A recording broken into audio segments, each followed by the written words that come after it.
দর্শক আমন্ত্রণ এসকেটিভি অনলাইনের বিশেষ সংবাদে। দর্শক বিস্তারিত জানার আগে একটি অনুরোধ, আমাদের চ্যানেলে নতুন হয়ে থাকলে চ্যানেলটি সাবস্ক্রাইব করে পাশের বেল আইকনটি বাজিয়ে দিন। খালেদা জিয়াকে দেখতে হাসপাতালে জুবাইদা রহমান। বিএনপির চেয়ারপারসন ও সাবেক প্রধানমন্ত্রী খালেদা জিয়াকে দেখতে রাজধানীর এবারকেয়ার হাসপাতালে পৌঁছেছেন দলের ভারপ্রাপ্ত চেয়ারম্যান তারেক রহমানের স্ত্রী জুবাইদা রহমান। শুক্রবার বেলা 11টা 53 দিকে রাজধানীর এবারকেয়ার হাসপাতালে পৌঁছান জুবাইদা রহমান। তার আগমনকে কেন্দ্র করে এবারকেয়ার হাসপাতালে নিরাপত্তা জোরদার করা হয়। জুবাইদা রহমান হাসপাতালে ইমার্জেন্সি লিফট দিয়ে খালেদা জিয়া যেখানে চিকিৎসাধীন সেখানে যান। এ সময় বিএনপির স্থায়ী কমিটির সদস্য সেলিমা রহমান, কেন্দ্রীয় স্বাস্থ্য বিষয়ক সম্পাদক রফিকুল ইসলাম, মহিলা দলের সাধারণ সম্পাদক সুলতানা আহমেদ সহ বিভিন্ন পর্যায়ের নেতারা সেখানে উপস্থিত ছিলেন। এর আগে জুবাইদা রহমানকে বহনকারী বিমান বাংলাদেশ এয়ারলাইন্সের ফ্লাইটটি লন্ডন থেকে সকাল 10টা 45 দিকে ঢাকার হজরত শাহজালাল আন্তর্জাতিক বিমানবন্দরে পৌঁছায়। চিকিৎসার জন্য শাশুড়িকে লন্ডনে নিতে জুবাইদা রহমান ঢাকায় এসেছেন। কাতারের আমিরের পাঠানো এয়ার অ্যাম্বুলেন্স কারিগরি ত্রুটির কারণে না আসায় খালেদা জিয়াকে লন্ডনে নেওয়ার প্রক্রিয়া কিছুটা পিছিয়ে গেছে।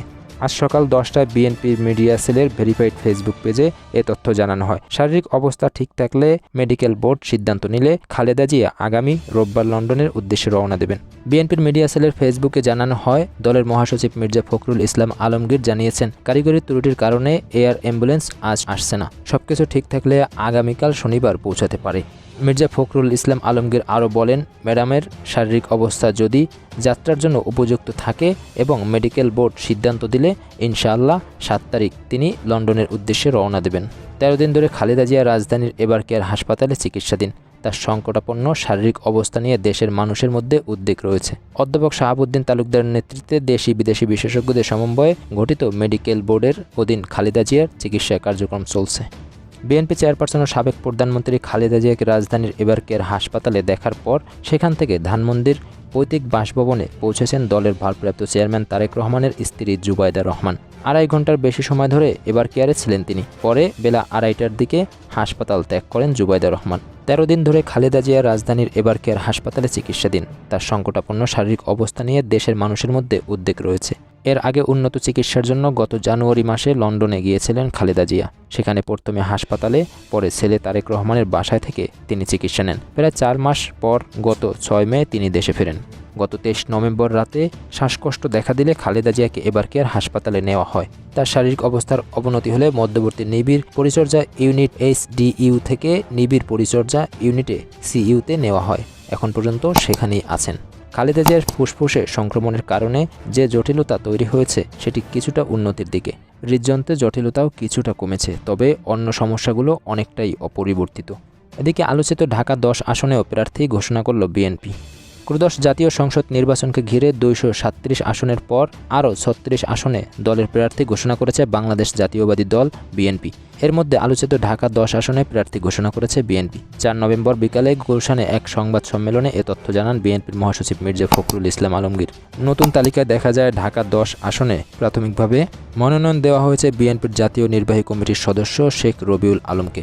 এ আসন থেকে নির্বাচন করার আগ্রহ প্রকাশ করেছেন স্থানীয় সরকার, পল্লী উন্নয়ন ও সমন্বয় এবং যুব ক্রীড়া মন্ত্রণালয়ের উপদেষ্টা আসিফ মাহমুদ সজীব ভুইয়া। এ লক্ষ্যে তিনি এ এলাকার ভোটার হওয়ার আবেদন করেছেন। অবশেষে নিবন্ধন পেতে যাচ্ছে আমজনতার একটি দল। দীর্ঘ প্রতীক্ষা আর নির্বাচন কমিশনের সামনে টানা 125 ঘন্টা অনশনের পর অবশেষে নতুন দল হিসাবে নিবন্ধন পেতে চলেছে তারেক রহমানের নেতৃত্বাধীন আমজনতার দল। এছাড়া নিবন্ধন পাচ্ছে জনতার দল নামের আরও একটি দল। নির্বাচন কমিশনের সংশ্লিষ্টরা জানান, নিবন্ধন না পাওয়ায় আমজনতার দলের সদস্য সচিব তারেক রহমান নির্বাচন ভবন সংলগ্ন এলাকায় যে আমরণ অনশন শুরু করেছিলেন তা শেষ পর্যন্ত ইসির ইতিবাচক সিদ্ধান্তে আলোর মুখ দেখছে। ত্রয়োদশ জাতীয় সংসদ নির্বাচন সামনে রেখে বেশ কয়েকটি নতুন দল নিবন্ধনের জন্য নির্বাচন কমিশনে আবেদন করেছিল। তবে প্রাথমিক যাচাই বাছাই ও মাঠের তথ্যের ভিত্তিতে ইসি মাত্র কয়েকটি দলকে নিবন্ধনের জন্য চূড়ান্ত করে। এ তালিকায় আমজনতার দল ও জনতার দলের নাম ছিল না। দলটির সদস্য সচিব তারেক রহমান অভিযোগ করেন, তাদের দলের সব শর্ত পূরণ করা সত্ত্বেও রাজনৈতিক বিবেচনায় নিবন্ধন দেওয়া হয়নি। ইসির এই সিদ্ধান্তের প্রতিবাদে গত 4 নভেম্বর থেকে তিনি নির্বাচন ভবনের সামনে আমরণ অনশনে বসেন। শীত ও অসুস্থতা উপেক্ষা করে টানা 125 ঘন্টা তিনি এই অনশন চালিয়ে যান। একই সময় জনতার দল ও নিবন্ধনের দাবিতে ইসির কাছে তাদের চূড়ান্ত আবেদন পুনর্বিবেচনার দাবি জানান। অনশন চলাকালীন তারেক রহমানের শারীরিক অবস্থার অবনতি হওয়ায় বিভিন্ন রাজনৈতিক দল ও সুশীল সমাজের পক্ষ থেকে ইসিকে দ্রুত পদক্ষেপ নেওয়ার আহ্বান জানানো হয়। ব্যাপক চাপের মুখে ইসি তারেক রহমানকে অনশন ভেঙে আপিলের পরামর্শ দেয়। তবে পরে ইসি এক জরুরি বৈঠকে কয়েকটি দলের আবেদন পুনর্বিবেচনা করা হয়। পুনর্বিবেচনার পরিপ্রেক্ষিতে এই দুটি দল নিবন্ধন পেতে যাচ্ছে ইসির। দর্শক, এই ছিল সর্বশেষ আপডেট। পরের আপডেট জানতে আমাদের চ্যানেলটি সাবস্ক্রাইব করে নিন।